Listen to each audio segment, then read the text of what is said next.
ایک روز یمن کے قاضی صاحب ننگے پاؤں اور بے قاعدہ لباس میں تیزی سے قدم اٹھاتے چل جا رہے تھے۔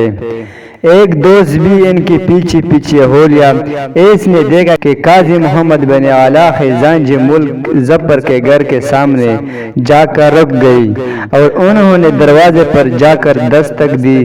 خزانجی کے ملازم نے جا کر قاضی صاحب کے آمد کی اطلاع اپنے آقا کو دی۔ خزانجی بھاگا آیا اور قاضی کے ہاتھوں کو بوسہ دے کر کہنے لگا کہ جناب مجھے حکم دیا ہوتا تو میں خود حاضر ہو جاتا۔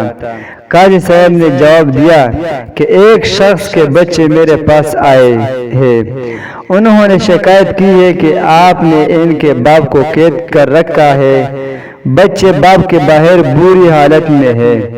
خزانجی نے جواب دیا کہ جناب وہ شخص تو سلطان منصور کے حکم سے قید ہے، سلطان کی اجازت کے بغیر میں اسے نہیں چھوڑ سکتا۔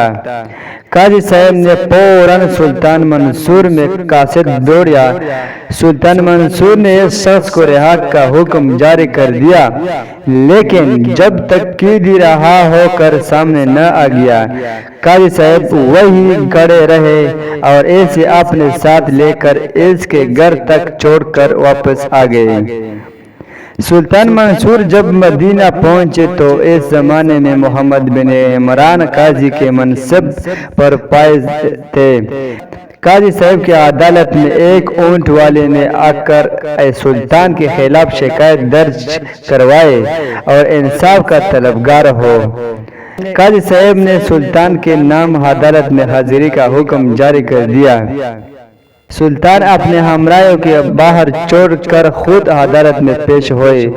قاضی صاحب تعظیم لانے کے لیے اپنی جگہ سے نہیں اٹھے اور بدستور اپنے فرائض ادا کرتے رہے۔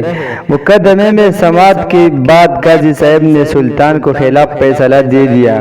جب فیصلہ سنایا گیا تو سلطان خوشی سے اچل پڑے اور قاضی صاحب نے سے کہا کہ میں آپ کے انصاف سے بہت خوش ہوا۔ پھر سلطان نے اپنے وزیر کو حکم دیا کہ قاضی صاحب کو 10,000 درہم انعام دیا جائے۔ یہ تھے اس زمانے کا حکمران اور قاضی جو ایک دوسرے کا ہے خد و احترام کیا کرتے تھے، مگر آج کل حکمران اور قاضی صاحبان نہ جانے کن کے اشاروں پر ایسے فیصلے کرتے رہے۔ اللہ معاف کرے۔